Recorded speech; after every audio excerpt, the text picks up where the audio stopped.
Assalamualaikum warahmatullahi wabarakatuh.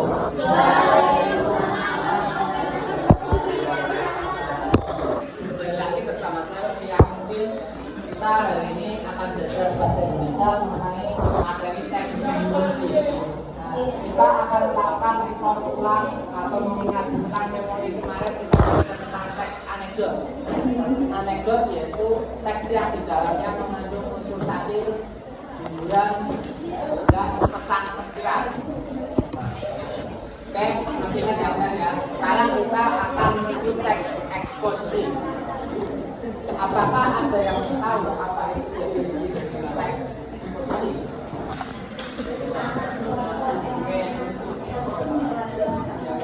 Teks yang menceritakan tentang fenomena sosial, alam, dan sosial, dan di dalamnya mengandung fakta objektif yang bisa diteliti secara empiris. Tapi kita akan terjebak definisi itu jika dibandingkan dengan teks eksplanasi. Antara teks eksposisi dan teks eksplanasi itu ada pemiripan ya. Kalau eksplanasi itu yang sebenarnya peruntukan kejadian, sebenarnya kayak penyebab banjir, proses terjadi hujan, proses terjadinya gempa bumi.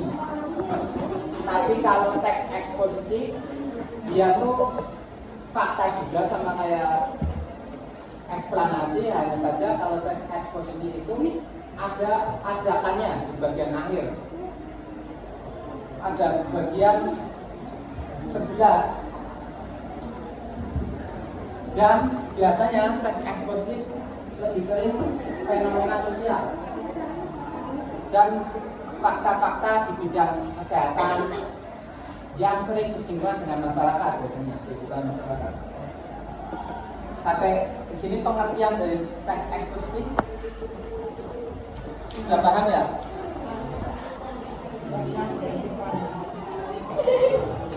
Definisi dan tujuan dari teks eksposisi. Yang pertama, tujuannya tentu mengedukasi atau memberikan pengetahuan, informasi.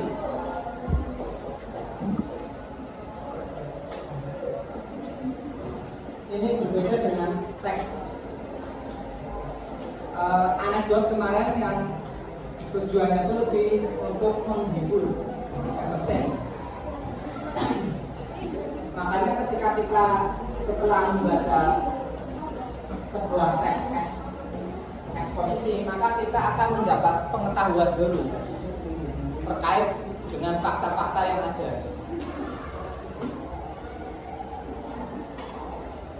Kemudian memberikan informasi yang objektif.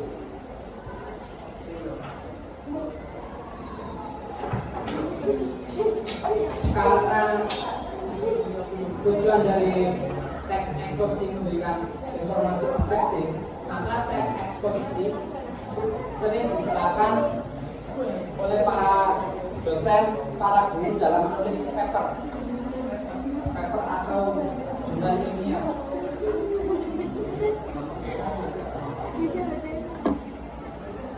Ada yang mau baca paper?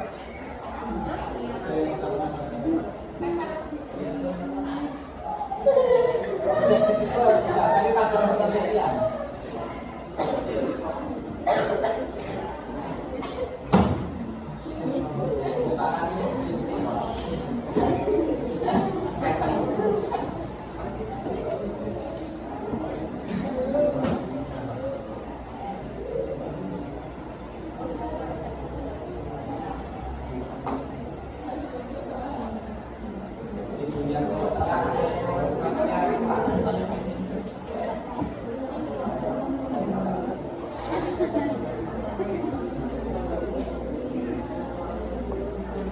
Ketika ada guru menulis paper atau skripsi, ketika saya semester 7 misalnya, maka saya biasanya harus datang ke lokasi yang diteliti.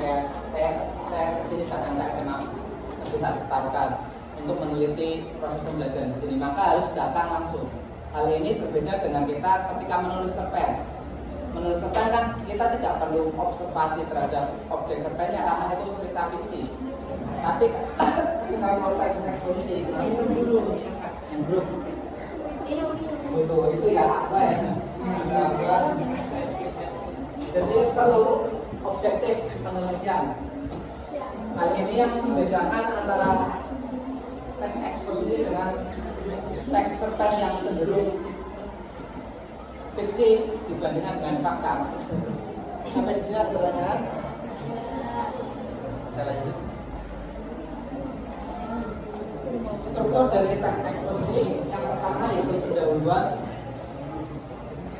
Di pendahuluan ini, di dalamnya yaitu membahas mengenai topik atau tesis yang dibahas. Tesis itu istilahnya itu argumentasi. Karena tesis di sini melengkapi dari struktur teks eksposisi, maka tesis ini harus di backup dengan data-data penelitian yang ada. Kemudian isi ini menjelaskan dan mengembangkan argumen dari gagasan pokok. Dari pengembangan yang pendahuluan itu kemudian dibuat isi. Di dalam isi tersebut harus menjawab berbagai rumusan masalah yang sudah dipaparkan pada pendahuluan. Isi terdiri dari biasanya 4-5 subbab bahasan. Dan yang terakhir penutup. Penutup itu berisi simpulan dan saran. Simpulan itu penjelasan akhir dari seluruh bacaan. Saran itu pemberian saran terhadap pembaca agar perbaikan masalah bisa dilakukan. Sampai di sini sudah paham?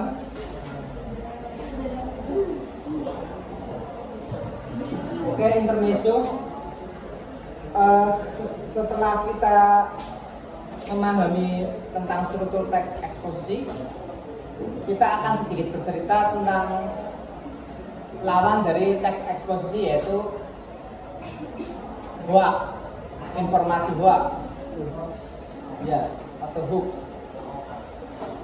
Di sejarah Indonesia termasuk banyak sekali informasi-informasi yang berseliweran, ya, di berita, di koran, yang menunjukkan bahwa informasi hoax itu begitu tersebar dengan sangat cepat sehingga banyak orang yang terperangkap hoax itu sehingga terbodohi. Misal kayak cerita dulu di tahun saya ketika masih SD ya, sekitar tahun 2000-an itu ada berita simpang siur tentang pocong ya, tentang pocong ya, pocong yang ternyata mencuri pakaian gitu, mencuri pakaian yang tidak dimasukkan ke dalam rumah ketika malam ini kan ada orang yang mencuri pakaian. Dan itu tersebar di seluruh Malang, taruhan pada bagian tentang itu pocong-pocong. Dengan keterbatasan informasi oleh masyarakat dan tingkat literasi kita yang rendah dan tingkat pendidikan kita yang waktu itu belum wajib belajar sampai SMA, kita dibodohi untuk menakal rumah itu dengan menggunakan bambu kuning supaya tidak dimakan pocong. Masih ingat atau ada cerita om kalian yang pernah cerita itu? Dulu di zaman saya itu biasa malam di setiap pintu rumah diberikan tadi bambu dipasang di depan itu masuk supaya pocongnya tidak masuk. Setelah 1 bulan kejadian itu tersebut di berbagai media massa, di koran Malang, ya, kabar Malang, harian Malang, dan sebagainya, kejahatan perampok bukan kejahatan pencurian rumah itu meningkat sampai 70%. Ternyata itu disebabkan pencurian itu disebabkan karena berhasil mengelabui masyarakat tentang isi pocong itu. karena orang-orang yang biasa pos ronda, warga-warga yang pos ronda udah nggak pada aktif semua, akhirnya pencuri leluasa, mencuri kambing, mencuri apa dan sebagainya. Dan dari situ akhirnya kita bisa mendapatkan pelajaran bahwa kita itu jangan mudah untuk digiring sebuah informasi yang belum tentu betul. Kita harus kritis. Nah, teks eksposisi ini mengajarkan kita untuk satu, kita tuh harus tahu itu fakta apa betul itu ada pocong. Kalau kita nalar kan masa ya pocong bisa ditangkap dengan apa? Pembukulingan yang mungkin kan kalau kita beragama kan cukup sering ngaji aja ya fungsi dan sebagainya. Kemudian terkait dengan fakta empiris tadi pembuktiannya, ternyata catatan kejahatan dari pengadilan setelah isu itu tersebar, banyak kejahatan pelapor dari warga itu banyak kehilangan barang-barang. Nah di situ membuktikan bahwa kita harus mengamalkan ya namanya, mengamalkan tes eksposisi ini supaya kita bisa menjadi pelajar yang kritis akan berbagai informasi yang beredar di masyarakat maupun sosmed.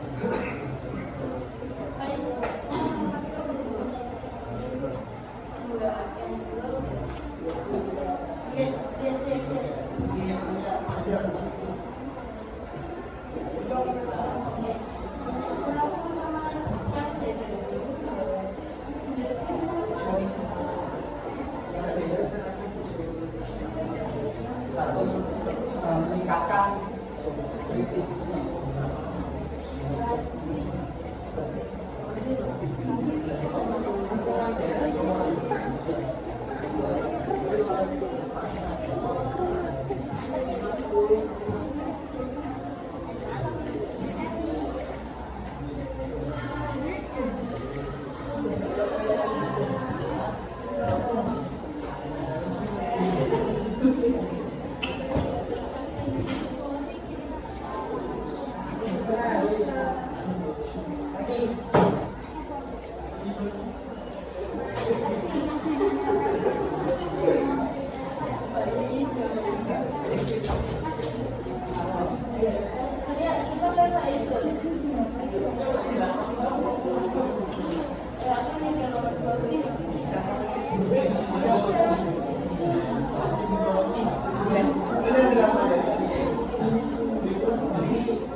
Kita belajar tentang eksekusi ini ada manfaatnya. Manfaatnya tadi meningkatkan kritisisme kita terhadap berbagai informasi yang berseliweran baik dari tetangga kita, baik dari sosial media, dan kemudian ada lagi meningkatkan berpikir ilmiah tadi. Dan berikutnya bisa membedakan antara fakta dan fiktif.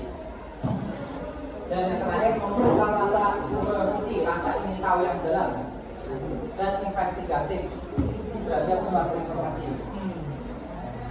Waktu awal corona juga kita banyak beredar informasi hoax ya. Di sosial media itu waktu awal tahun 2020 kan masyarakat pada panik.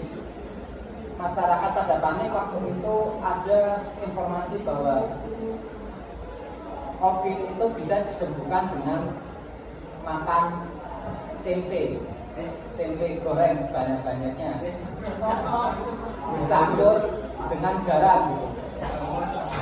Ternyata informasi itu bahkan di-share, dibagikan sampai 200.000 orang. Nah setelah dilakukan ini investigatif lebih dalam, melalui Badan POM, Badan Pengawas Obat dan Makanan, bahwa ternyata makan gorengan yang dicampur garam itu tidak bisa menyembuhkan COVID apapun. Dan tragisnya banyak orang yang percaya itu miris, bukannya sembuh kan banyak yang nggak ketolongan akhirnya.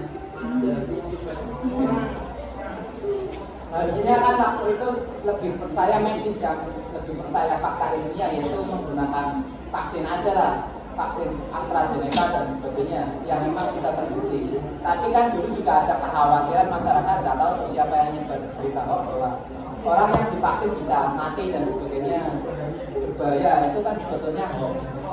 Nah, teks eksklusif itu berusaha membedah berbagai informasi keliru pertama. Caranya yaitu satu, kalau kita bedah lagi investigatif, maka kita akan menemukan satu pakar.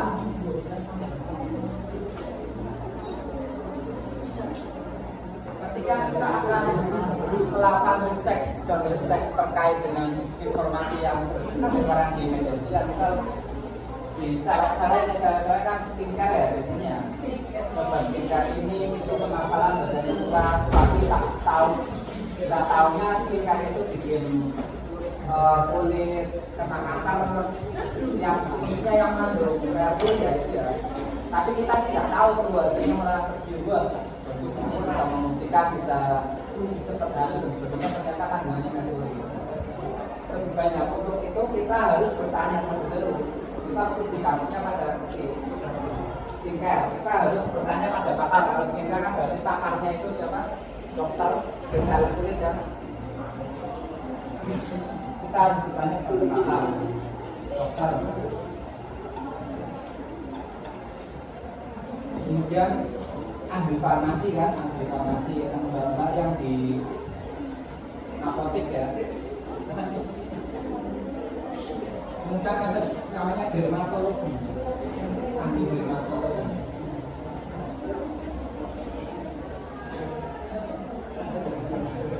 Untuk ini kan ada dokter sekarang sudah ada platform